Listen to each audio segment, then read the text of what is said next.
Pinagpapawisan na si Abigail habang naglalakad sa kalsada. Naglalako kasi siya ng paninda niyang lumpiang toge. "Lumpia! Lumpia kayo dyan! Lumpiang toge! Bili na kayo!" Sigaw ni Abigail habang naglalakad. Kakaunti na lang din naman ang paninda niya. Ito ang pinagkukunan niya ng araw-araw nilang gastusin ng pamilya niya. Hindi kasi makapagtrabaho ang papa niya dahil naputol ng binti nito sa aksidente. Ang mama naman niya ay hikain at madaling mapagod, kaya hindi rin tumatagal sa trabaho. Dalawa lang silang magkapatid. Ang bunso niyang kapatid ay bata pa at nag-aaral ng elementarya. "Kamusta anak? Naubos bang paninda mo?" Tanong ng mama niya nang makauwi siya. "Opo, ito po yung pera. Pakitab na lang ulit yung puhunan para sa lumpiang toge. Mamamalengke lang po ako mamayang hapon," sabi ni Abigail at naupo sa isang tabi. Matapos niyang magpahinga saglit, kumain muna siya at saka nagbihes. Pagkatapos ay pumasok siya sa kaniyang maliit na kwarto at doon nagpahinga. Hapon na nang magising si Abigail. Nagtungo siya sa palengke upang bumili ng ricado sa lumpiang toge. Pagka-uwi niya, ang mama niya na ang nag-asikaso. Ang mama niya rin kasi ang nagluluto nito. "Abigail!" Tawag mula sa labas ng kanilang bahay. Nagtungo sa pinto si Abigail at nakita niya ang kaibigan niyang si Joanne. "Oh, bakit may kailangan ka ba?" Ngumiti si Joanne.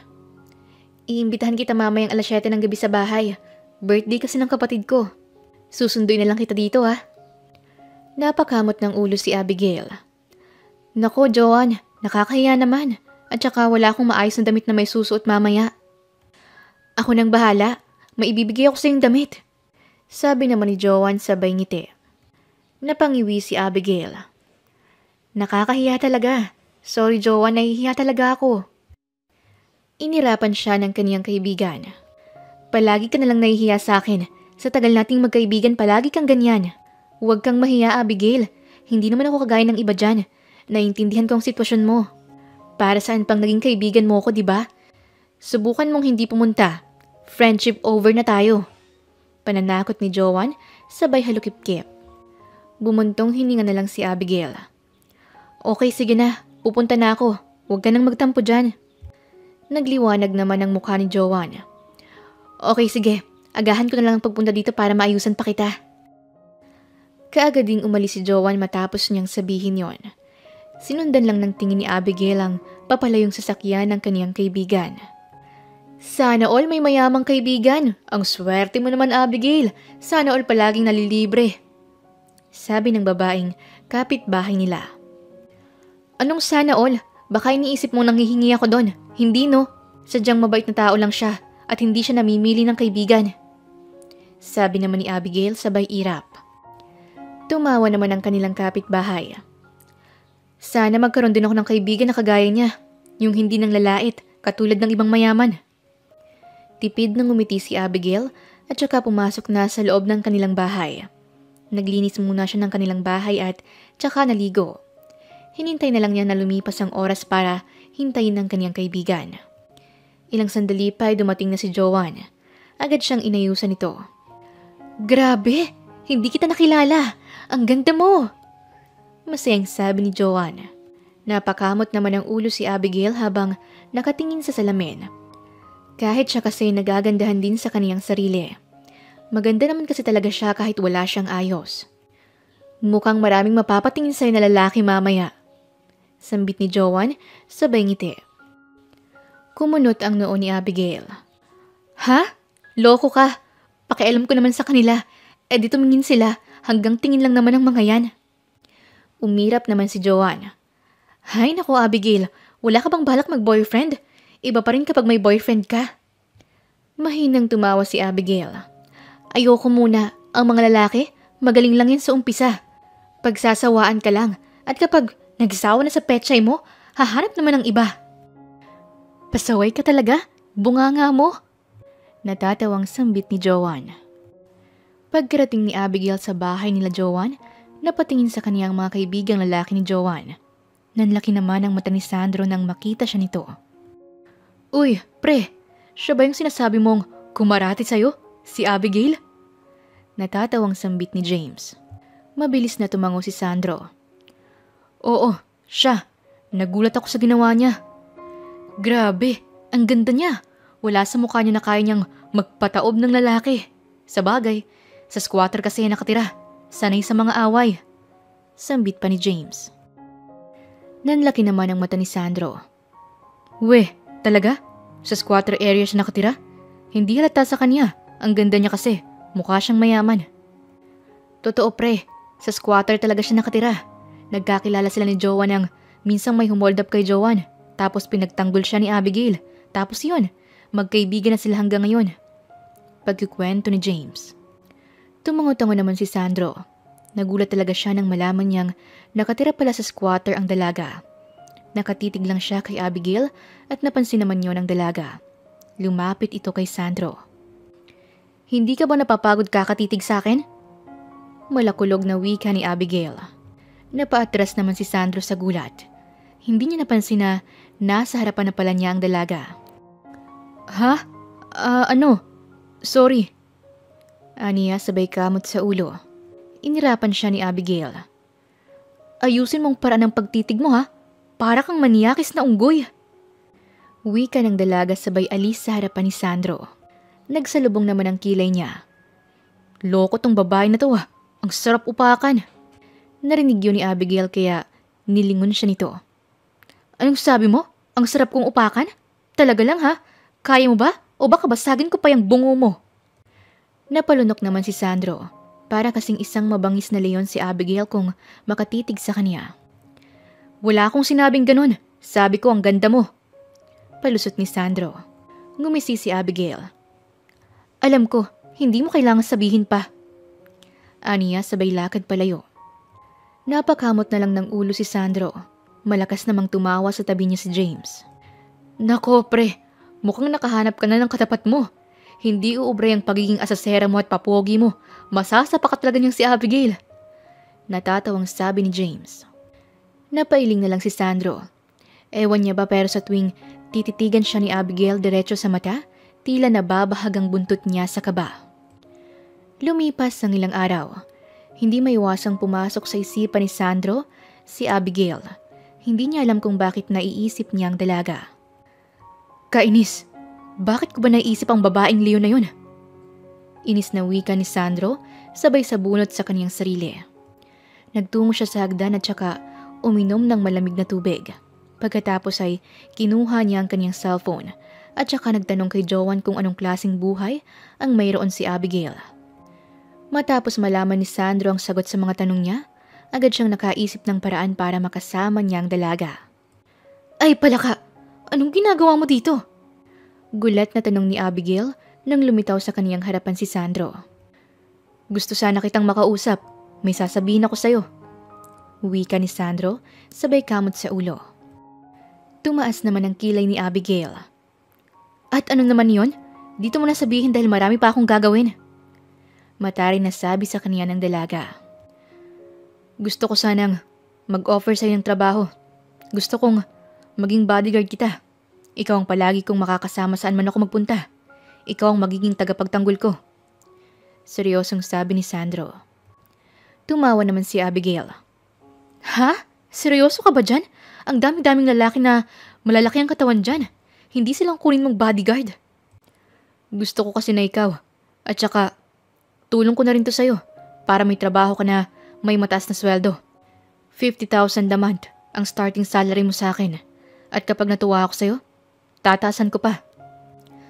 Namilog naman ang mga mata ni Abigail sa kaniyang narinig. Malaking halaga na kasi ang magiging sahod na iyon kung sakali. Napatitig siya kay Sandro. Sigurado ka ba dyan? O baka naman nanloloko ka lang? Huwag ako. Hindi ako nakikipagbiruan sa'yo. Feeling close ka na nga eh. Nakakagulat pang bigla ka na lang sumusulpot dito sa bahay. Wika ni Abigail, sabay irap. Napakamot naman ang ulo si Sandro. Pasensya ka na, pero totoo ang sinasabi ko.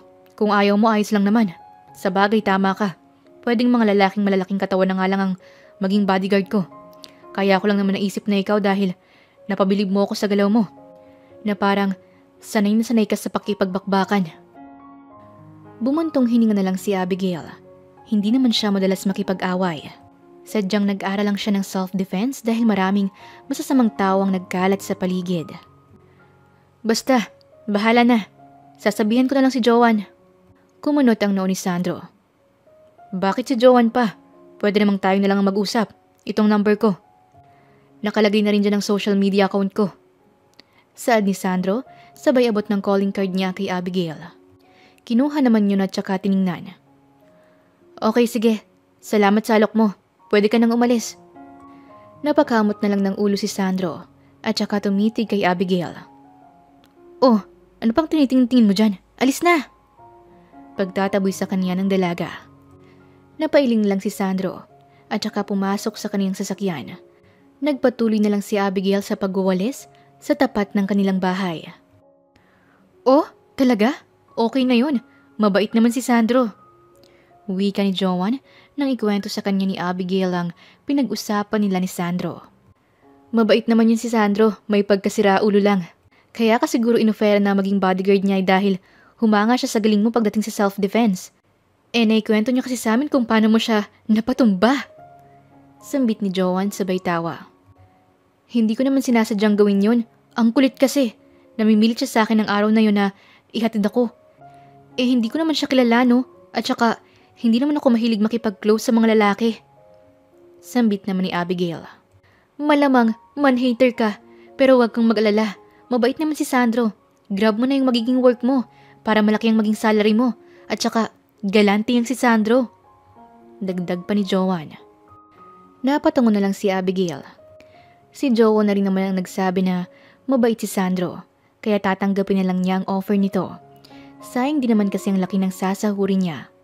Kaya naman ang makaalis ang kaibigan niyang si Joanne, agad siyang nag-chat kay Sandro. Mabilis pa sa 4:00 na nag-reply ang binata at bukas ay magkikita sila. Kinabukasan, masayang sinalubong ni Sandro si Abigail. Walang emosyon namang nakatingin sa kaniya si Abigail. Ngayon na ba talagang simula ng araw ko? Tanong ni Abigail sa kaniya. Oo, at pupunta tayo ngayon sa birthday party ng kaibigan ko. Saad ni Sandro. Okay, tapos anong gagawin ko naman dun? Taas kilay na tanong ni Abigail. Ngumuso si Sandro habang nakahawak sa kaniyang baba. Wala naman. Kumbaga, babantayin mo lang ako. At syempre, kakain ka rin. At kapag may away, alam mo nang gagawin mo. Ipagtanggol mo ko. Napakamot naman ng ulo si Abigail. Palagi bang may away sa mga birthday na pinupuntahan mo? Marahang umiling ang binata. Wala naman. May times kasi na nagkakapikunan kaming mga lalaki. Alam mo na, minsan may mga mayayabang tapos nagkakainitan at nauuwi sa suntukan. Tumangot-tango naman si Abigail. Okay, sige. Pero sana hanggat maaari, huwag kang masyadong takaw-away. Baka mamaya armado ang mga yan. Kagaya ng baril. Isang putok lang sa ulo mo, patay ka agad. Napangiti naman si Sandro. Oo naman. Hindi naman ako matakaw sa away. Sadyang lapitin lang ako ng away. Ewan ko ba kung bakit parang lahat na lang lumalapit sa akin. Siguro, ganun talaga kapag gwapo, no? Ang hirap maging gwapo. Wika ni Sandro, sabay iling. Umirap naman si Abigail. Ang yabang naman ng mokong na to. Bulong niya sa kaniyang sarili. Gabi sila nang makarating sa bahay ng kaibigan ni Sandro. Naupo sa may tabi si Abigail kung saan makikita niya si Sandro para mabantayan. Sinong babaeng yun? Bagong kalandian mo na naman? Tanong ng kaibigan niya si Anthony na siyang may birthday. Hindi, loko. Bodyguard ko yan. Agad na sagot ni Sandro. Natawa ang kanyang kaibigan. Ano? Bodyguard? Babae? Nagbibiro ka ba? Mabilis na umiling si Sandro. Hindi no, bodyguard ko talaga siya simula ngayon. Oo, babae siya pero malupit yan sa pakikipagbakbakan. Mala, Leon ang datingan sa angas. Wika ni Sandro, sabay sulyap kay Abigail. Sa bagay, mukhang matapang kong tumingin.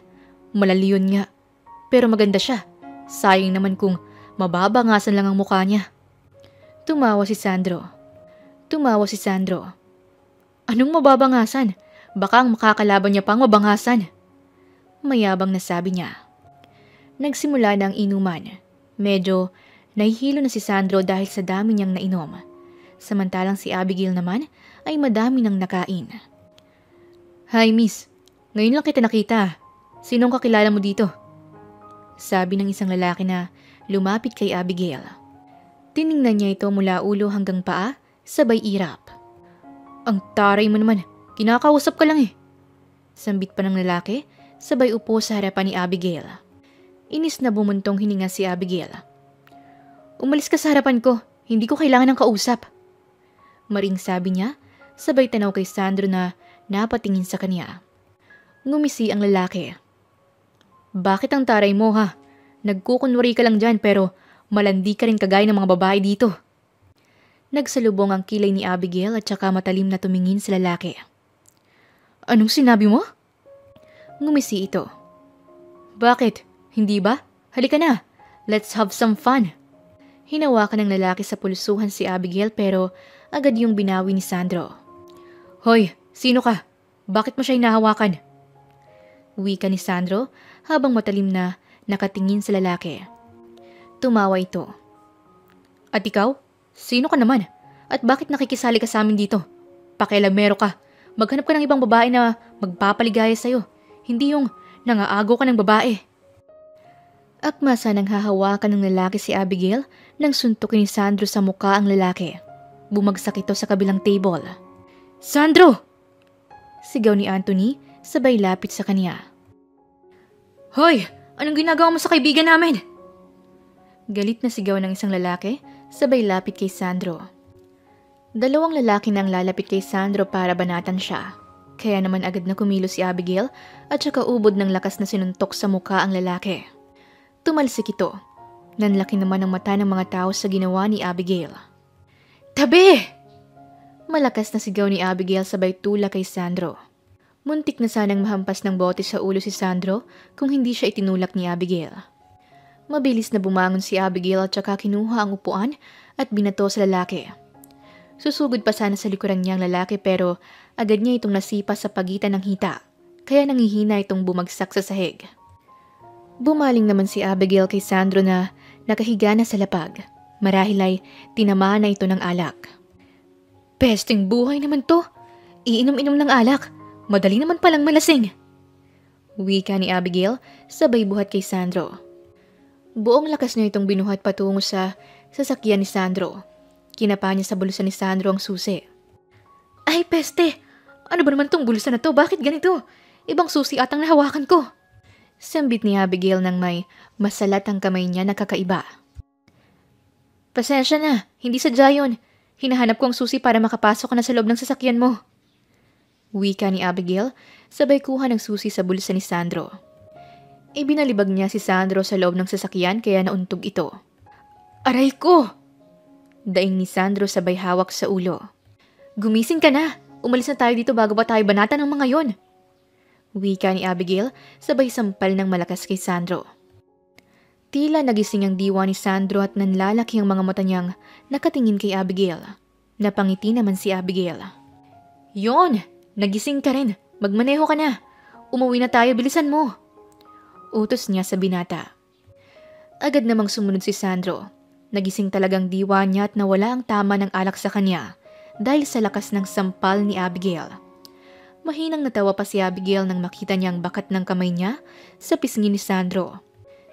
Ay, sorry. Napalakas yatang sampal ko sa'yo. Kailangan ko talagang gawin yun para magising ka. Mahinang sabi ni Abigail. Okay lang, hayaan mo na. Sige, okay lang, hayaan mo na. Halos mautal na sabi ni Sandro. Hanggang ngayon ay masakit pa rin ang pisngi niya. Sumunod na araw, nakakunot ang noo ni Abigail habang nakatingin kay Sandro. Naglalaro kasi ito ng basketball. Magaling itong maglaro. At halos lahat ng tira nito ay pasok sa basket. Kaya nga lang ay may pagkalampay ito kung minsan. Madaling mabalda si Sandro. Ano ba? Kanina ka pa nanini ko dyan ha? Inis na sabi ni Sandro sa kalaban nilang lalaki. Talaga ba? Kasalanan ko ba kung lampa ka? Wika naman ng lalaki sabay lapit kay Sandro. Napatayo naman si Abigail. Pesting yan. Mukhang may away na naman ang magaganap. Wika niya sabay kamot sa ulo. At hindi nga siya nagkamali. Ilang sandali lang ang lumipas ay nagsuntukan ng dalawang grupo. Nasuntok sa mukha si Sandro. Agad namang rumispondi si Abigail. Inawat niya ang lalaking sumuntok kay Sandro, pero hindi naawat ang lalaki. Aray! Daing ni Abigail nang itulak siya ng lalaki. Paharang-harang ka kasing babae ka! Singhal nito sa kanya. Galit siyang tumingin sa lalaki at saka sinipa ito sa harapan. Pagkatapos ay sinuntok niya ito sa muka. Inawat naman siya ni Sandro at saka hinila palabas ng court. Malakas niyang binatukan sa ulo ang binata. Aray ko! Ang sakit! Bakit mo ginawa yun? Nakangiwing sabi ni Sandro habang nakahawak sa kaniyang ulo. Nakapamewang na humarap sa kanya si Abigail. At bakit hindi? Ang hilig mo sa gulo pero lampa ka naman. Ang dali mong masaktan. Siguro palagi kang bugbog sarado, no? Hindi umimik si Sandro. Pinanlakihan siya ng mata ni Abigail. Ano? Palagi ka ng bugbog sarado. Tama ba ako? Hindi naman. Mabilis naman akong tumakbo, kaya hindi nila ako nabubugbog. Nasusuntok, minsan.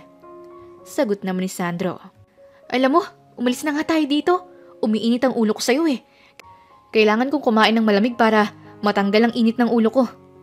Sambit ni Abigail habang nakahawak sa kaniyang ulo. Agad naman silang umalis. Dinala siya sa mall ni Sandro at saka binilhan ng ice cream. May tanong ako sa'yo. Bakit parang puro kasiyahan ka lang sa buhay? Wala ka bang ginagawa sa inyo? Tanong ni Abigail habang kumakain ng ice cream. May ginagawa syempre, pero tinatapos ko rin naman agad. May kumpanya kami at ang kapatid kong si Adam ang nagpapatakbo nun. Tapos si Marvin naman ang sa iba pang negosyo. Ako, padalaw-dalaw lang. Tinuturuan nila ako. Walang tiwala sa akin sina mom and dad na humawak ng negosyo eh. Baka raw malugi ka agad. Natawa naman si Abigail. Hindi ka naman kasi katiwa-tiwala eh. Umayos ka kasi para pagkatiwalaan ka. Maayos naman ako. May pagkapasaway lang. Pero mabait naman ako. Sagot ni Sandro sabay tawa. Alam mo, dapat pinapahalagan mo ang kung anong yaman ang meron kayo. Kasi nga yung iba, nagpapakahirap magkaroon lang ng perang kakonti. Kagaya ko, nagpapakahirap akong bantayan ka para sumahod ako. Sambit ni Abigail sabay ngiti. Grabe ka naman. Hindi naman ako ganun kahirap bantayan ah. Asar nang umisi si Abigail. Talaga lang ha? Lapitin ka ng away. Sa tingin mo hindi mahirap yun? Delikado nga yun eh. Sipain kita dyan eh. Buti sana kung malakas ka at magaling makipagsuntukan. Pero hindi eh. Lampa ka. Oo na. Ako ng lampa. Huwag kang mag-alala. Mag-aaral ako kung paano gumaling sa pakikipagsuntukan. Para sa susunod, sila nang pababagsakin ko. Sabi ni Sandro sabay tawa. Napailing na lang si Abigail at saka nagpatuloy sa pagkain ng ice cream. Lumipas pa ang mga araw. Masayang pinagmasdan ni Abigail ang kanyang pamilya na maganang kumain. Nakuha na kasi niya ang unang buwan niyang sahod at binili niya kaagad ng masarap na pagkain ang kanyang pamilya. Kitang-kita niyang saya sa mata ng kanyang pamilya. Salamat anak sa masarap na pagkain. Pasensya ka na at ikaw pang inaasahan namin. Sabi ng mama niya sabay ngiti. Ayos lang po mama, huwag niyo akong intindihin. Basta, masaya ako na nakakatulong ako sa pamilya natin. Sabi ni Abigail sabay ngiti. Kinabukasan ay maagang nagising si Abigail. Nag-aral na rin kasi siya kung paano magmaneho ng sasakyan. Nagtungo siya sa condo unit ni Sandro. Alam naman niyang passcode ng unit ni Sandro kaya agad siyang pumasok sa loob. Napangiwi siya nang makita niyang nagkalat na damit sa lapag. Mukhang may babaeng pinaligaya na naman si Sandro kagabi. Ay palakang buhay! Bulalas ni Abigail nang makita niyang hubot-hubad na si Sandro. Kagigising lang kasi nito. Ano ba naman Sandro? Magdamit ka nga! Puputulin ko yan! Sigaw ni Abigail habang nakatalikod. Dali-dali namang kumuha ng tuwalya si Sandro at saka itinakip ito sa kaniyang ibaba. Anong oras natulog ka pa?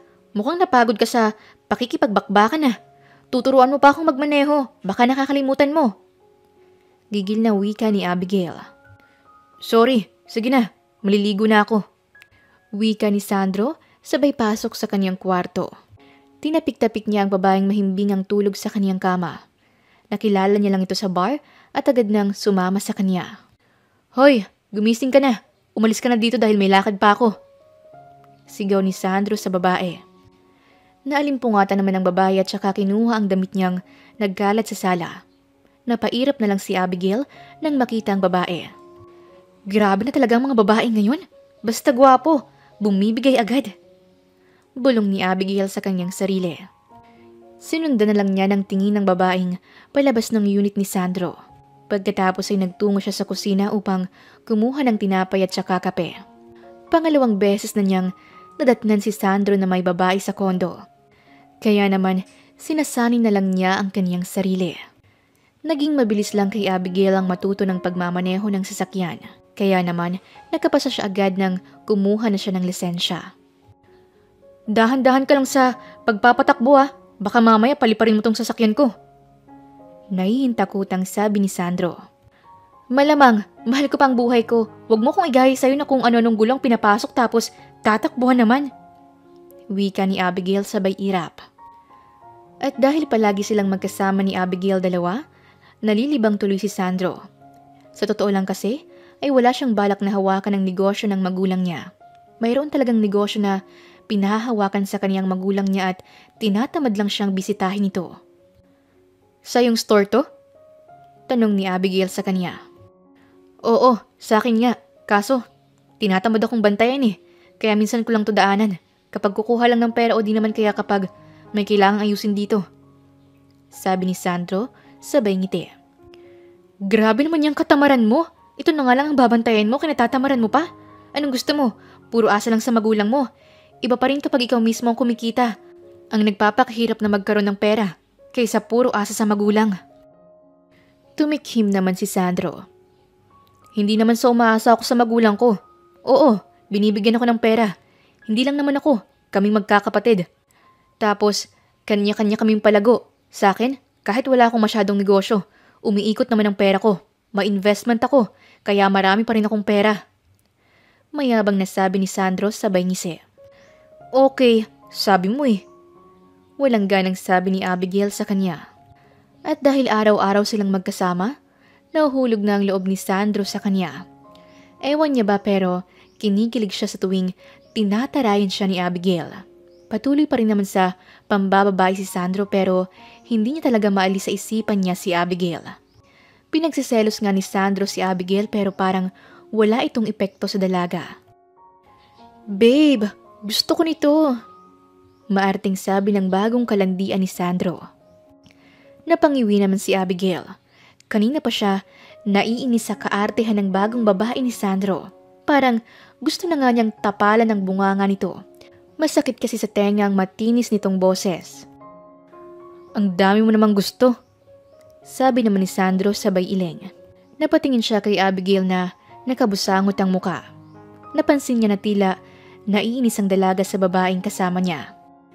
Kaya naman ang masolo niya ang babae, pinaalis na niya ito. Oh, nasaan ang maarting babae na kasama mo? Takang tanong sa kanya ni Abigail. Wala na, pinaalis ko na. Ang arte, tapos ang dami pang gusto. Akala yata niya, may pinatago siya sa aking pera. Wika ni Sandro sabay tawa. Bakit ba kasi napakababaero mo? Hindi mo ba kayang magseryoso? Kumbaga, maghanap ka ng babaeng mamahalin ka at mamahalin mo. Hindi yung paiba-iba ka. Kung kani-kaninong kuwebang pinapasukan mo, mamaya magkasakit ka pa dyan ng AIDS eh. Naiiling na sabi ni Abigail. Tumikim naman si Sandro. Hoy, kahit ganito ako, protected ako palagi. Anong magagawa ko kung hindi pa ako nagugustuhan ng babaeng gusto ko? Kumunot ang noo ni Abigail. Ha? May babae ka palang gusto, pero ang dami mong babae na sinusundot. Sira ulo ka rin oh. Natawa si Sandro. Grabe ka naman. Hindi ko naman gusto ang mga babaeng kinakama ko. Ibang klase ka rin oh. Talagang tawag ng laman ng nais mo. Kakaiba talaga ang mga lalaki ngayon. Binabaling ko kasi sa ibang atensyon ko. Kasi sa tingin ko, walang pag-asa na magustuhan ako ng babaeng gusto ko. Pero kasi, kahit anong gawin ko, siya pa rin ang laman ng isip ko eh. Ewan ko ba sa babaeng yun, palaging lang nasa isip ko. Wika ni Sandro, sabay titig kay Abigail. Paano ka magugustuhan ng babaeng yun kung babaero ka? Dapat mabuting asa lang pinapakita mo. Hindi yung parang pinagmamayabang mo na napakagwapo mo kaya maraming babae ang basta na lang bumibigay sa'yo. Hindi ganun. Kaya ka siguro hindi gusto ng babaeng yun. Tama lang din pala yun, kaysa magdusa siya sa babaerong kagaya mo. Sambit ni Abigail sabay irap. Natawa na lang si Sandro. Hindi kasi alam ng dalaga na siyang tinutukoy niya. Totoo naman kasing binabaling niya sa mga babaeng na ikakama niya ang atensyon niya. Pero kahit anong gawin niya, naiisip niya pa rin si Abigail. Kaya naman dahil sa sinabi ni Abigail, naisip ni Sandro na tumigil na sa pakikipagkita at pakikipagtalik sa iba't ibang babae. Lumipas pa ang mga araw. Napansin ni Abigail na tila wala ng babaeng kasama si Sandro. At hindi na rin niya ito nadadatnan na may babae sa kondo. Anong nangyari sa'yo? Bakit parang bigla kang nagbago? Takang tanong sa kanya ni Abigail. Ha? Anong nagbago? Kunot noong tanong ni Sandro. Kumbaga, hindi pa kita nakikita ulit na may kasamang babae. Hindi lang kasi ako sanay eh. Mas sanay ako na may kasama kang babae. Anong nangyari? Nagsawa ka na ba? Natatawang sabi ni Abigail. Ngumiti si Sandro. Magbabago na ako. Gusto ko kasi na ipakita sa babaeng gusto ko na siya lang ang gusto ko. Kaya titigilan ko na ang mga dati kong gawain. Ayoko na ng iba pang babae. Gusto ko, siya lang. Seryosong sambit ni Sandro habang nakatitig kay Abigail. Huwag mo nga akong titigan ng ganyan, sabi ni Abigail sabay iwas ng tingin. At bakit naman hindi? Paano kung sabihin ko sa'yo na ikaw ang babaeng gusto ko? Diretsahang sabi ni Sandro. Napakurap naman si Abigail. Ha? Anong ako? Manahimik ka nga dyan? Huwag akong pag-interesan mo. Nananahimik ang buhay ko kaya huwag ako. Trabaho lang ang kailangan ko. Tapos, kumamot ng ulo si Sandro. Anong gagawin ko kung palagi kitang iniisip? Kung palagi kang pumapasok sa isipan ko? Asar na tumawa si Abigail. Di umpog mo ulo mo sa pader nang hindi mo na ako isipin. O di naman kaya tanggalin mo yung utak mo. Ay teka, may utak ka ba? Pang-aasar ni Abigail. Mahinang natawa si Sandro. Wow ha, kung makapagsalita, akala mo talaga matalino. Nagkibit balikat si Abigail. Well, matalino naman talaga ako. Hindi lang ako nakapag-aral dahil sa hirap ng buhay. Pero matalino talaga ako. Kaya nga gagawin ko ang lahat para makapagtapos ang kapatid ko. Dahil ayaw kong magayat siya sa akin na walang tinapos. Sumeryoso ang mukha ni Sandro. Bilib din siya sa pagmamahal ni Abigail sa kaniyang pamilya. Nga pala, tinasan ko ng sahod mo. Pero bakit napapansin ko na paulit-ulit lang ang suot mong damit? Bakit hindi ka bumibili ng bago? Sa susunod na lang, may pinagagamitan kasi ako ng sahod ko eh. At saka, maayos naman ang damit ko ah. Wala naman sigurong masama na paulit-ulit ang suot ko. Sabi ni Abigail, sabay tingin sa kaniyang damit. Wala naman akong sinabi na masama ang paulit-ulit ang suot na damit. Kumbaga, bakit hindi ka bumili ng bagong damit dahil nagtatrabaho ka naman? Ang ibig kong sabihin ay, regalo mo sa sarili mo na may bago kang damit. At saka, saan mo ba ginagamit ang pera mo? Takang tanong ni Sandro. Bumuntong hininga si Abigail. Sa bahay, pinapagawa ko kasi ang bahay namin. Ang tagal ding may tulo sa bubong namin. Palagi lang namin sinasahuran ng timba. Wala kasi kaming pambili ng yero dahil mahal. Kulang pa pangkain namin. Kaya ayun, naisip ko na ipaayos na. Tapos, papipinturahan ko rin ng bahay namin para maging maayos ang itsura kahit papaano. Nakatitig lang si Sandro habang nagsasalita si Abigail. Mas lalo tuloy siyang humanga sa dalaga.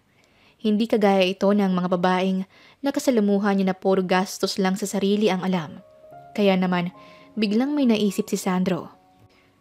Sa susunod na linggo pala, may pupuntahan tayong lugar. 1 linggo tayo doon, kaya magbaon ka ng damit mo. Huwag kang mag-alala, magkahiwalay naman tayo ng room. At saka walang gulang magaganap doon dahil tungkol sa business ang pag-uusapan doon. Sambit ni Sandro, sabay ngiti. Tumangutango naman si Abigail. Okay, sige. Sabihan mo na lang ako kung anong oras para maaga akong makarating. Lumipas ang ilang araw. Umalis na sila Sandro at Abigail patungo sa isang lugar kung saan may kakausaping kilalang tao si Sandro. Walang ibang ginawa si Abigail kundi ang matulog sa sasakyan dahil doon niya hinihintay si Sandro. Kung sino-sino kasing mga investors ang kinakausap ni Sandro. Nagseseryoso na kasi sa buhay si Sandro dahil gusto niyang ipakita sa dalaga na hindi lang kalokohan at gulo ang dala niya. Ano, sarap tulog ah. Sambit ni Sandro sabay pasok sa sasakyan. Kinusot-kusot naman ni Abigail ang kaniyang mata. Pasensya na, napuyat kasi ako kagabi. Ka-video call ko si mama. Inabot kami ng madaling araw. Okay sige. Matulog ka na muna ulit. Ako nang magmamaneho. Ha? Hindi na. Ako nang magmamaneho. Wika ni Abigail sabay ayos sa kaniyang sarili. Wag na. Kagigising mo lang eh. Baka mabangga pa tayo. Diyan ka na lang muna at matulog ulit. Wika ni Sandro at saka pinaandar ang sasakyan. Hindi na nagpumilit pa si Abigail. Napatitig na lang siya sa binata saglit bago itinuon ang paningin niya sa kalsada. Mabilis na lumipas ang 1 linggo. Nagulat si Abigail sa kaniyang pag-uwi sa kanila, gumanda ang kanilang bahay. Nalaman niya na si Sandro pala ang may gawa noon. Kumuha ito ng mga tauhan para pagandahin ang bahay nila. Sandro, magkanong nagastos mo para pagandahin ang bahay namin? Dapat hindi ka na nag-abala pa eh. Wika ni Abigail nang makita niya ang binata. Bakit mo tinatanong kung magkano? Babayaran mo? Hindi pwede. Tulong ko na sa iyo yon dahil magaling kang bodyguard. At saka, wala naman yun sa akin. Masaya ako na nakakatulong. Kaya halika na, may pupuntahan pa tayo. Sabi ni Sandro, sabay hatak kay Abigail. Nagpatianod na lang ang dalaga. Napasulip nga siya kay Sandro. Ewan niya ba pero napansin niyang biglang mas bumait sa kaniya ang binata. At na-appreciate niya ang ginagawa nitong kabutihan para sa kanya. Habang nasa biyahe sila, napapansin ni Sandro na sumusulyap sa kanya si Abigail. Oh, bakit ka napapatingin sa akin? Narealize mo na ba na napakagwapo ko? Mayabang niyang sabi. Kumurap-kurap naman si Abigail sabay tingin sa kalsada. Anong pinagsasabi mo? Huwag kang mangarap ng gising. Hindi kita tinitingnan. Kapal nito. Palusot ni Abigail sabay kagatlabi. Bakit ayaw mo pang umamin? Ihuling-huli ka na. Ayos lang naman na titigan mo ang mukha ko eh. Kahit buong araw pa. Basta ikaw. Ikaw kasi ang gusto kong makatitigan buong araw. Pilyong sabi ni Sandro sabay ngisi. Umayos ka nga. Sipain kita dyan eh. Ituon mo ang atensyon mo sa pagmamaneho, hindi yung kung ano-ano sinasabi mo. Sambit ni Abigail at nagkukunwaring galit. Pero alam ko sa sarili ko na hindi lang kita basta gusto. Alam kong mas malalim pang nararamdaman ko sa'yo. Ewan ko nga kung bakit ang bilis eh. Pero sigurado ako sa nararamdaman ko. Ayos lang naman kung hindi mo paniwalaan. Basta, nasabi ko na sa'yo kung anong nararamdaman ko. Hindi na lang umimik si Abigail. Nakatingin lang siya kay Sandro. Ewan niya ba pero nakikita niya na seryoso ang binata sa sinasabi nito sa kanya. Matapos makipag-meeting ni Sandro sa mga investors, sinabi ni Abigail na kumain muna sila sa street foods. Inihinto ni Sandro ang sasakyan sa gilid ng kalsada at nagmamadali namang lumabas ng sasakyan si Abigail. Solid talagang kwek-kwek kahit kailan. The best! Sabi ni Abigail habang kumakain. Natawa na lang si Sandro habang nakatingin sa kanya. At habang abala sila sa pagkain, hindi napansin ni Abigail na may lalaki sa likuran niya at pilit na inagaw ang cellphone niya. Nakipag-agawa naman siya at saka sinuntok ang lalaki. Ngunit naglabas ito ng patalim at handa nang sumugod kay Abigail nang iharang ni Sandro ang katawan niya. Nasaksak sa tagiliran si Sandro at nabaon ng patalim sa kaniyang tagiliran. Sandro! Malakas na sigaw ni Abigail sabay lapit sa dugo ang binata. Agad namang kumaripas ng takbo ang lalaki. Niyakap ni Abigail si Sandro na nakasalampak sa sahig. Sandro! Sandro! Bakit mo ginawa yun ha? Kaya ko naman ng lalaki, bakit nakialam ka pa? Galit na sigaw ni Abigail sa binata ngunit maiiyak na ito. Tumawag na siya ng ambulansya. Tinawagan na rin ni Abigail ang pamilya ni Sandro. Madami na ring dugo ang nawala kay Sandro. Masyado kasing malalim ang ginawang pagsaksak sa kanya. Naiiyak na nakayakap si Abigail kay Sandro na ngayon ay nakapikit na. Pagkarating ng ambulansya, agad na isinakay si Sandro doon at pumasok din si Abigail. Nakahawak siya sa kamay ng binata. Hoy, umayos ka. Hindi ka pwedeng mamatay. Malayo naman sa bituka yan eh. Malalim lang pero kahit na, hindi ka pwedeng matigok. Kapag namatay ka, papatayin pa kita ulit. Umiiyak na sabi ni Abigail. Nanatili pa rin nakapikit si Sandro. Dahil sa dami kasi ng dugo na nawala sa kanya, nangihina na ang katawan niya. Humigpit ang hawak ni Abigail sa kamay ni Sandro. Naisip niya bigla ang kabutihang ginawa sa kanya ng lalaki. Ang asaran nilang dalawa, ang panunukso nito sa kanya. Napagtanto ni Abigail na may puwang pala sa puso niya ang binata. Hindi niya alam na mayroon na pala dahil abala siya sa kaniyang pamilya. Hoy! Di ba sabi mo sa akin gusto mo ko? Paano ko masusukli ng pagkagusto mo sa akin kung matitigo ka naman? Umayos ka! Sinasabi ko sa'yo, papatayin talaga kita kapag namatay ka. Wika ni Abigail kasabay ng pagragasan ng kanyang luha. Ano na? Matitigo ka na talaga? Hindi ka na lalaban? Sige, mamatay ka na. Hindi kita dadalawin sa burol mo.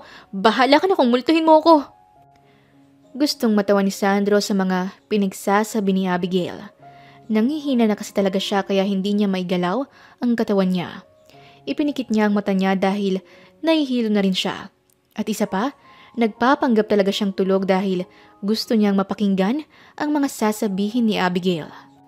Pinahid ni Abigail ang mga luha niya at saka tinitigan si Sandro habang mahigpit pa rin ang hawak niya sa kamay nito. Alam mo, may puwang ka naman sa puso ko eh. Hindi ko lang agad nalaman dahil alam mo naman, pamilya ko lang nasa isip ko. Kaya sana, kung gusto mo talaga ako o mahal mo ko, huwag kang mamatay. Magpagaling ka pa. Sabi ni Abigail sa bayuko. Talaga, gusto mo na ako? Nangihinang sambit ni Sandro at pinilit niyang ngumiti. Nanlaki ang mata ni Abigail. Sandro, please lumaban ka. Kayanin mo, malapit na tayo sa ospital. Nangihina na ako. At para lumakas ako, kailangan ko ng kiss. Sabi ni Sandro, sabay ngisi. Pinandilatan siya ng mata ni Abigail. Ano ba? Nasa ganyang kalagayan ka na nga nagagawa mo pang magbiro. Naiiyak na sabi ni Abigail. Please, i-kiss mo na ako para lumakas na ako, para hindi ako mamatay. Sige ka, lalo akong manghihina. Wika ni Sandro, sabay nguso. Wala nang nagawa pa si Abigail kundi ang halikan sa labi si Sandro. Mabilis lang ang ginawa niyang paghalik. Ano, okay na? Lalakas ka na? Taas kilay na tanong ni Abigail. Opo, kaso parang kulang pa po eh. Gusto ko po matagal. Sabi naman ni Sandro. Ewan ko sa'yo. Inis na sabi ni Abigail, sabay irap. Tinawanan lang siya ni Sandro at saka marahang pumikit. Sa loob-loob ni Sandro, kinikilig siya ng sobra sa simpleng paghalik ni Abigail sa kanya. Nang makarating sa ospital, agad na inasikaso si Sandro. Todo dasal naman si Abigail na sana maging maayos ang kalagayan ni Sandro. Agad namang dumating ang mga kapatid ni Sandro, pati na ang magulang nito. Nayuko lang sa isang tabi si Abigail habang naghihintay ng resulta kung ano na ang lagay ni Sandro. Abigail, tawag sa kanya ng Mami Scarlett ni Sandro. Hello po, Ma'am. Wika ni Abigail sabay pahid ng luha. Ano ba ang nangyari? Bakit nasaksak ang anak ko? Nangingilid ang luhang tanong ni Scarlett sa kanya. Bumuntong hininga muna si Abigail bago niya ikwento ang lahat. Napaiyak naman si Scarlett. Siguro, napatunayan naman sa'yo ng anak ko na mahal ka niya. Palagi kanyang ikinikwento sa akin. Hindi siya nagsasabi sa mga kapatid niya dahil tutoksuhin lang siya. At ikaw lang ang tanging babae na ikwento niya sa akin. Kaya alam ko na totoo ang nararamdaman ng anak ko para sa'yo. Pilit nang ngumiti si Abigail habang nagpipigil ng kaniyang luha. Ramdam ko naman po yun. Sadyang, naging abala lang po ako sa pamilya ko. Kaya hindi ko masyadong pinapansin ang nararamdaman niya sa akin. At dahil sa nangyari to, doon ko po napagtanto na gusto ko pala siya. Na hindi ko lang nalaman agad dahil hindi ko binigyang pansin. Ayos lang. Naiintindihan kita. Ang gusto ko sana ay ikaw ang mag-alaga sa kanya habang nandito pa siya sa ospital. Alam ko kasi na mas mapapadali ang pagaling niya kapag ang taong mahal niya ang mag-aalaga sa kanya. Wika ni Scarlett, sabay hawak sa kamay ni Abigail. Opo, ako na pong bahalang mag-alaga sa kanya. Sabi naman ni Abigail, sabay ngiti. Binantayan ni Abigail buong magdamag si Sandro. Hindi nga niya namalayan na siya'y nakatulog na pala sa tabi ng kama. Nakasandal ang ulo niya sa gilid ng kama habang hawak ang kamay ni Sandro. Marahang iminulat ni Sandro ang mga mata niya at napangiti siya nang makita si Abigail sa kaniyang tabi. Hays, ang ganda pa rin niya kahit natutulog. Bulong ni Sandro sa kaniyang sarili. Hinaplos niya ang buhok ni Abigail.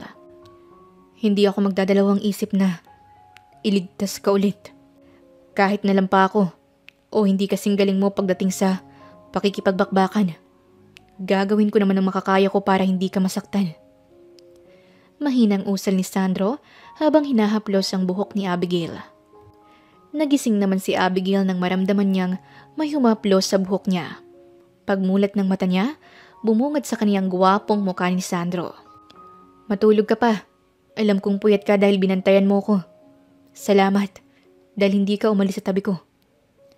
Sabi ni Sandro, sabay ngiti. Kamusta ang lagay mo? Maayos ka na ba? Nag-aalalang tanong ni Abigail. Ayos naman ako.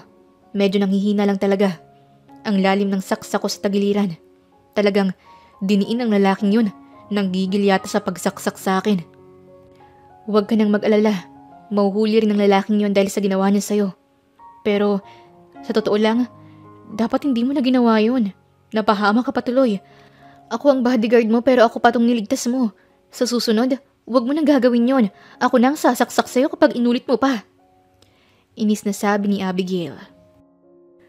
Loko ka. At ano namang masama kung ginawa ko yun. Mas gusto ko pa na akong masaktan kaysa ikaw. Hindi man ako kasing galing ng ibang lalaki pagdating sa suntukan o ano paman. Handa naman akong gawin ang lahat para hindi ka masaktan o mapahamak. Napakagatlabi naman si Abigail. Naiiyak siya dahil sa sinabi ni Sandro. Para kasing tumatagos ito sa kaniyang puso. Ang drama mo? Ang dami mong alam. Nga pala, ako ang mag-aalaga sa'yo dito. Kaya sana gumaling ka agad, okay? Nagugutom ka na ba? Ipaghahanda kita ng makakain mo. Wika ni Abigail sabay tayo. Nakangiting pinagmasdan ni Sandro si Abigail. Ewan niya ba sa kaniyang sarili pero masaya siya sa sinapit niya ngayon. Dahil kasama niya ang babaeng mahal niya at nalaman niya pang may gusto na rin sa kanya si Abigail. Ilang araw ang lumipas. Nakalabas na ng ospital si Sandro. Pero hindi pa rin siya masyadong okay kaya naman inaalagaan siya ni Abigail hanggang sa condo unit nito. Abigail, nanghihina ako. Kailangan ko ng yakap. Sabi ni Sandro nang magising ito. Agad namang nagtungo si Abigail sa kwarto ni Sandro nang marinig niya ang boses nito. Bakit? May masakit ba sa'yo? Anong kailangan kong gawin? Baka sa tono ni Abigail ang pag-aalala. Yakapin mo ako para gumaan ang pakiramdam ko. Para kasing nanghihina ako eh. Sabi ni Sandro at saka nagkunwaring nanghihina. Lumapit naman si Abigail at saka marahang niyakap si Sandro. Lihim namang napangiti si Sandro. Salamat Abigail. Ang laking tulong ng ginagawa mong to para mapagaling ako. Salamat talaga. Wika ni Sandro habang nakayakap sa dalaga. Walang anuman.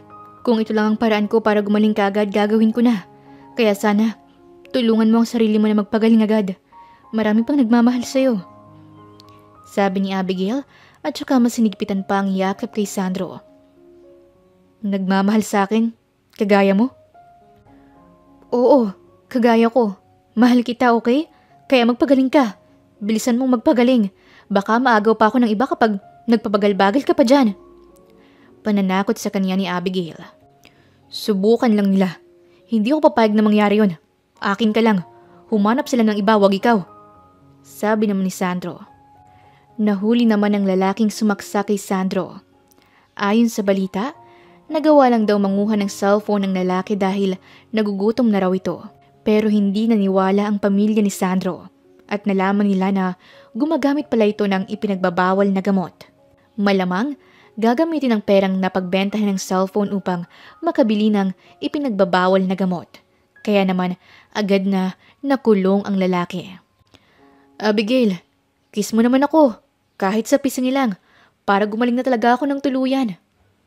Wika ni Sandro at saka nagkunwaring sumasakit ang tagiliran.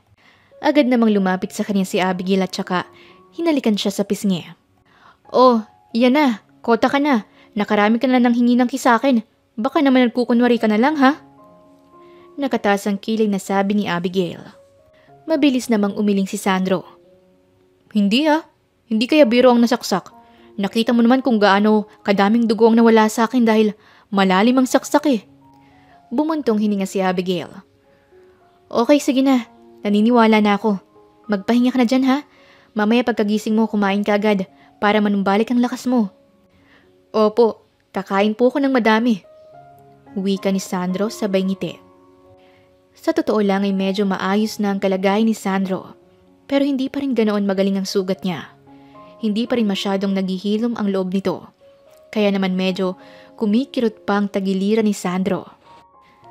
Nice! Sabi ko na nga ba't makakahanap ka rin ng katapat mo? Natatawang sabi ni Adam sa kapatid niyang si Sandro. Oo nga, at isang babaeng malalayon pa ang magpapatibok ng puso mo. Kaya pala, nagulat kami bigla ka na lang tumino. Sabi naman ng kapatid niyang si Marvin. Ngumisi si Sandro. Wala. Tinamaan ni Cupido ang puso ko. At saka, ayos lang naman sa akin kung leon si Abigail. Mas gusto ko nga yun. At saka kahit ganyan siya, malambot naman ang puso niya. Lalo na sa pamilya niya. Pero sa magiging kaaway niya, humanda talaga dahil bugbog ang aabutin. Kaya nga'y pagpatuloy mo lang yang pagiging matino mo para naman magtuloy-tuloy na ang magandang pagsasama ninyong dalawa. Teka nga, kayo na bang dalawa? Tanong ni Adam sa kanya. Umiling si Sandro. Hindi pa, liligawan ko pa lang siya. Kapag naging okay na talaga ako, doon na ako aatake. Ngumisi si Marvin. Very good, buntisin mo agad para wala ng takas. Sambit nito, sabay tawa. Loko, pero magandang idea nga yan para hindi na siya makawala pa sa akin.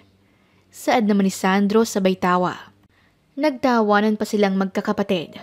Nakangiting nakamasid naman sa kanila ang kanilang magulang. Ang sarap kasing pagmasdan ng mga anak nilang masayang nag-uusap. Lumipas pa ang mga araw. Naging okay na ang pakiramdam ni Sandro. Masaya naman si Abigail dahil doon. Abigail, tawag ni Sandro sa kanya. Ano yun? Tumikhim si Sandro. Pwede na ba akong manligaw sa'yo? Para naman maging official na tayo. Para mabigyang linaw na kung ano man ang meron tayong dalawa. Para maging maayos na tayong dalawa. Ngumiti si Abigail. Oo naman. Basta doon sa bahay ha. Doon mo ko liligawan. Oo naman. Walang problema.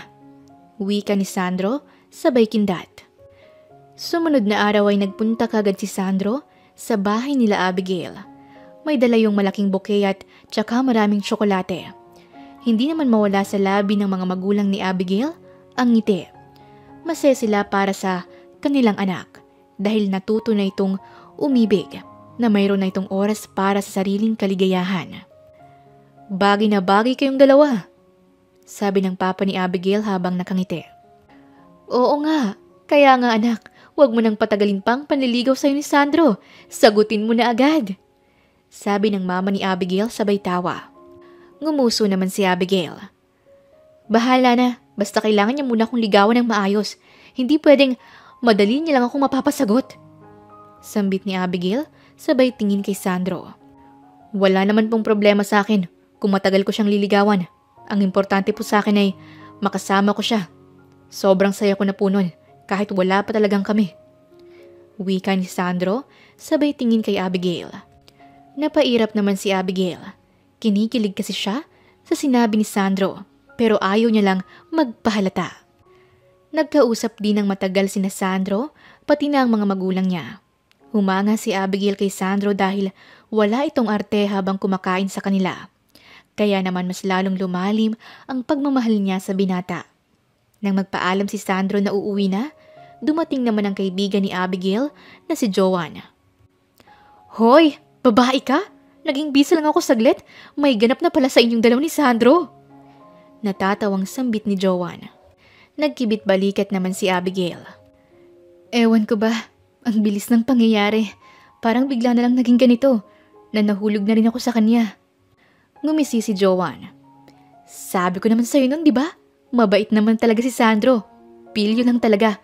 Babaero nga lang talagang lalaking yan eh. Oo, tama ka. Linggo-linggo, iba't ibang babae ang kinakama. Buti nga hindi siya nagkakasakit eh. Ibang klase. Natatawa na nga lang ako kapag naaabutan ko siyang kagigising lang kasamang babaeng nakuha niya. Sambit naman ni Abigail. Pero, tumino na ng dahil sa'yo. Naging seryoso ng dahil sa'yo. Kaya, ibang ganda mo, pangmalakasan. Sabi ni Joanne, sabay palakpak. Ngumisi naman si Abigail. Talagang kailangan niyang tumino sa akin, oh. Dahil kung hindi, babalatan ko talaga siya ng buhay. Malakas namang tumawa si Joanne. Talagang titinuyang si Sandro. Para ka ba namang leon kung magalit eh. Kaya talagang nginig ang balahibo niya kapag nagsimula ka ng mainis. Natawa na lang si Abigail. Kasi kahit siya, ay ramdam niya na takot sa kanya si Sandro. Mabuti na yon para hindi umubra sa kanya ang kalokohan ni Sandro. Ilang buwan ang pinalipas ni Abigail bago niya tuluyang sinagot si Sandro. Talagang sinigurado niya na magiging matino na si Sandro. Love, thank you. Dahil dumating ka sa buhay ko, wala na akong mahihiling pa kundi ikaw. Sabi ni Sandro habang nakayakap sa kanya. Thank you rin, dahil tinuruan mo akong magmahal. Kundi dahil sa'yo, baka wala pa rin akong boyfriend. Ayoko kasi talaga sa mga lalaki. Naiinis kasi talaga ako sa kanila. Sabi ni Abigail sabay tawa. Naintindihan ko naman kung bakit ka ganun. Pero sinabi ko nga sa'yo, hindi naman lahat ng lalaki pare-pareho. Ngumisi si Abigail. Oo na, sige na. Ikaw nang pinaka-loyal sa buong mundo. Basta sinasabi ko rin sa'yo, kapag niloko mo ko, humanda ka sa akin. Papatayin talaga kita sa bugbog. Natawa na lang si Sandro sa sinabi ni Abigail. Marahan niya itong hinalikan sa labi. At habang tumatagal ang kanilang pagsasama, mas lalong ipinaramdam ni Sandro kung gaano niya kamahal si Abigail. Binigyan niya rin ng kabuhayan ng pamilya ni Abigail kahit tumanggi na ang dalaga. At hindi na makapaghintay pa si Sandro na sila ay mag-isa ni Abigail. Kinuntsaba niya ang mga tambay sa squatter area kung saan nakatira si Abigail. May gagawin kasi siya na sorpresa para rito. San ba kasi tayo pupunta? Sambit ni Abigail habang nakakapit sa braso ni Sandro. Naka-blindfold kasi siya. Dinala siya ni Sandro sa gitna ng kalsada, kung saan ang mga tambay doon ay may hawak na letters na ang kabuuan ay salitang, You will marry me. Tinanggal ni Sandro ang blindfold at pagkatapos ay lumuhod sa harapan ni Abigail. Nagsigawan ng mga tao sa paligid nila. Abigail, you will marry me. Sabi ni Sandro, sabay ngisi. Malakas namang natawa si Abigail. Grabe ha? Parang inuutusan mo naman ako na pakasalan ka. Dapat will you marry me, hindi you will marry me. Natatawang sambit ni Abigail. Natawa naman si Sandro. Hindi, binago ko na. Kaya Abigail, love, you will marry me. Naiiling na natawa si Abigail. Oo na, ano pa bang magagawa ko eh? Pala desisyon ka na. Malakas na nagpalakpakan ng mga tao sa paligid nila. Pati mga batang nakatingin sa kanila ay kinikilig din. Grabe naman, ang sweet. Naalala ko bigla ang asawa ko. Sabi ng isang matanda, sabay sigaw, kaya nahulog tuloy ang pustiso nito. Uy! Bulalas ni Sandro nang makita niyang mahulog ang pustiso. Agad naman yung pinulot ng matanda, sabay kindat kay Sandro. Tawa naman ang tawa sa tabi niya si Abigail. Hindi na pinatagal pa ni Sandro ang kanilang kasal. 1 buwan lang ang pinalipas niya at ikinasal na silang dalawa ni Abigail. Masaya ang mga kapatid ni Sandro para sa kanilang dalawa. Yung payo ko sa'yo ha, sundin mo. Para talagang wala nang kawala. Anakan mo agad ng 3. Triplets agad, katulad natin. Sambit ni Marvin sabay tawa ng malakas. Loko, hindi biro ang mga anak no. Ayokong mahirapan si Abigail. Kaya isa-isa lang munang magiging anak namin para hindi siya mahirapan. Sagot naman ni Sandro. Grabe, iba ka na talaga kapatid. Hanggang ngayon hindi pa rin ako makapaniwala na kasal ka na handa ka nang magkaroon ng pamilya. Natatawang sabi ni Adam. Kahit naman ako sadyang nabihag ng isang babaeng leon ng puso ko at masasabi kong napakasaya ko dahil siya ang babaeng tinitibok ng puso ko. Kaya kayong dalawa, mag-asawa na rin kayo. Sobrang sarap sa pakiramdam mga tol. Talagang nasa langit palagi ako lalo na tuwing gabi. Wika ni Sandro sabay tawa. Natawa na lang din ang dalawa niyang kapatid. Isang linggo ang lumipas. Nalaman ni Abigail na siya ay buntis na. Tuwang-tuwa naman si Sandro dahil doon at mabilis na lumipas ang ilang buwan. Lumalaki na rin ang tiyan ni Abigail. Pasalamat na nga lang din si Sandro dahil hindi naging maselan si Abigail sa pagbubuntis sa unang 3 buwan. Pinagpapahinga niya si Abigail pero hindi ito nagpapahinga. Mas gusto pa nitong kumikilos-kilos sa bahay. Ayoko nga, baka kasi mahirapan akong manganak. Mas gusto kong kumilos ng kumilos para madali kong mailabas ang anak natin. Sabi ni Abigail habang nagwawalis. Pero kasi, baka mapagod ka eh. Mahirap na. Sabi ni Sandro habang inaagaw niya ang walis kay Abigail. Tiningnan siya ng masama ni Abigail, sabay hampas ng walis tambo sa binti niya. Huwag mo nga akong pakialaman, manahimik ka na lang dyan sa isang tabi o di kaya umalis ka na at mag-asikaso ng mga business mo. Huwag kang tumambay dito sa bahay. Pagtataboy ni Abigail sa asawa niya. Ngumuso naman si Sandro.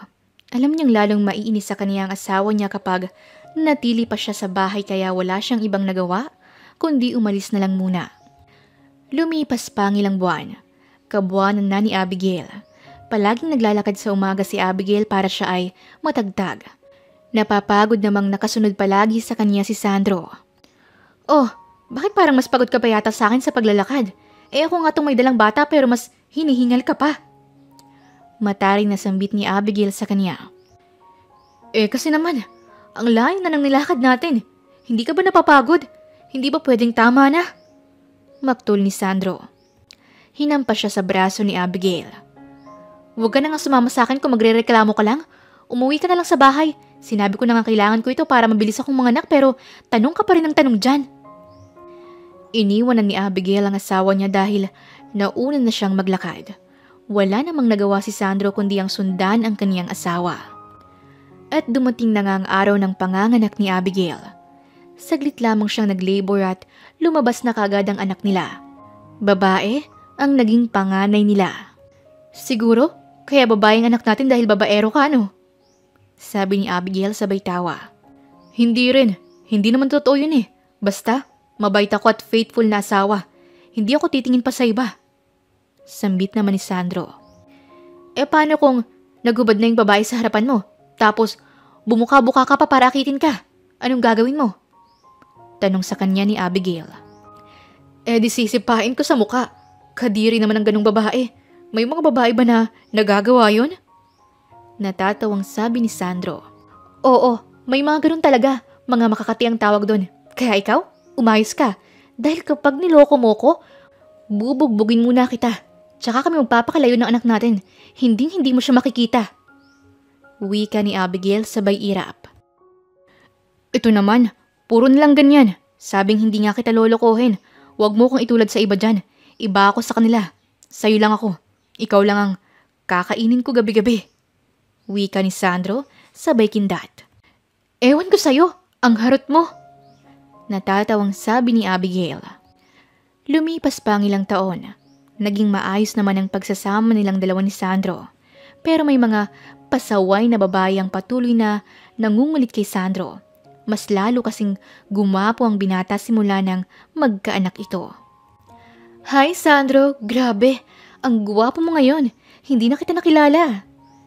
Sabi ng isang babae sabay hawak sa braso ni Sandro. Kasalukuyan kasi silang nasa birthdayan. Nakita iyon ni Abigail at saka marahas na hinila si Sandro. Napalunok naman si Sandro habang kinakabahan. Anong eksena mo? Bakit kailangan mong pang hawakan ng asawa ko? Pwede mo naman siyang kausapin ng hindi hinahawakan na. Gigil na sabi ni Abigail. Tumawa ang babae. Wow! Takot lang na maagaw sa iyong asawa mo? Tumawa si Abigail. At bakit naman ako matatakot? Parang papatulan ka naman ng asawa ko ay mukha kang ang hito. Nakangiting sabi ni Abigail sabay irap. Kinaladkad niya si Sandro palayo. Naiwan namang nakaawang ang bibig ng babaeng sinabihan niya ng hito. Medyo may pagkakahawig naman kasi talaga ito sa hito. Ano? Bakit hindi mo inalis ang kamay ng babaeng niyo sa braso mo? Gusto mo ring magpahawak? Gigil na tanong ni Abigail sa kaniyang asawa. Mabilis na umiling si Sandro. Hindi po, love. Nagulat nga ako sa ginawa niya eh.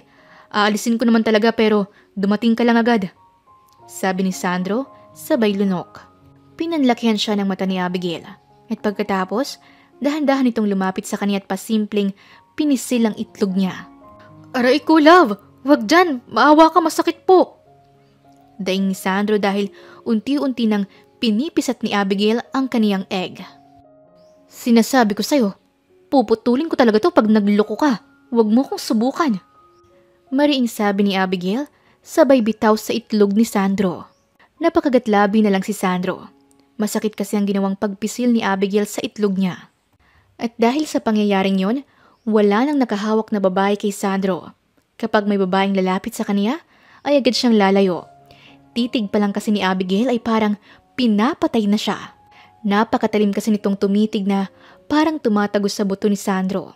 Kaya naman todo iwas talaga siya sa mga babae. At ginawa niya rin yon para may pakita kay Abigail na mahal niya ito. Love, may babaeng makulit na nagchat-chat sa akin. Ihatid ko raw siya sa kanila dahil lasing na siya. Wika ni Sandro, sabay pakita ng chat kay Abigail. Napakamot naman ang ulo si Abigail. Ay nako, ang hirap naman magkaroon ng asawang gwapo. Ang daming makakating higad sa paligid. I-block mo ng babaeng yan kung ayaw magkaroon ng black eye sa mata. Inis na sabi ni Abigail. Aminado si Abigail na nahihirapan siya dahil marami talagang gustong lumandi sa asawa niya. Ang gwapo naman kasi talaga ni Sandro. Nasa titig pa lang nito, bibigay na talaga ang mga babae. Kaya naman halos patay na ni Abigail sa tingin ang mga babaeng kulang na lang ay hubaran ng asawa niya gamit ang titig. Ang sarap tusukin sa mata ng babaeng yon. Hindi na kumukurap habang nakatingin sa'yo. Wika ni Abigail habang naglalakad sila palabas ng mall. Mahinang tumawa si Sandro. Hayaan mo, hanggang tingin lang naman yan. Subukan lang nilang lumapit sa akin. Sigurado akong basag talagang mukha nila. Ngumisi si Abigail. Talagang basag, kaya manahimik sila dyan sa tabi. Lumipas pa ang ilang taon, nasanay na lang din si Abigail sa mga babaeng wagas kung makatitig sa asawa niya. Wala naman siyang magagawa dahil gwapo ang asawa niya kaya naman mapapatitig talagang sino mang babae na makakakita kay Sandro. Pero sa loob ng matagal na pagsasama nila, ni minsan ay hindi niya nakitaan si Sandro ng interes sa mga babae. Talagang ipinaramdam nito sa kanya na siya lang ang mahal ni Sandro. Kaya naman may tiwala siya sa kaniyang asawa. Pero wala siyang tiwala sa babaeng nakapaligid sa asawa niya. Mahal na mahal kita, love. Huwag kang mag-alala kung maraming babaeng nagkakagusto sa akin. Wala naman akong pakialam sa kanila dahil ikaw lang ang mahal ko. Ikaw lang ang pinakasalan ko kaya ikaw lang babae sa buhay ko. Mahigpit na niyakap ni Sandro si Abigail. Mahal na mahal din kita, love. May tiwala naman ako sa'yo kaya alam kong hindi mo ako lolokohin. Kaya kapag may sumubok na sumira sa atin, dila lang ang walang latay sa kanila. Mariing sabi ni Abigail. Natawa na lang si Sandro. Binuhat niya ang kanilang anak at pagkatapos ang isang kamay naman niya ay nakahawak sa bewang ni Abigail.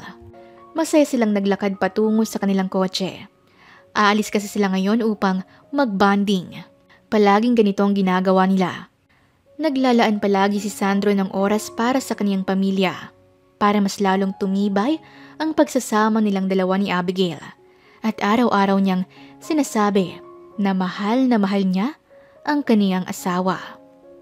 Wakas. Maraming salamat po sa inyong pakikinig sa kwento ni Sandro at Abigail. Sana'y nagustuhan niyo ang istoryang ito. Muli, ito po si Dear Siren at hanggang sa ating susunod na kwento. Maraming salamat po.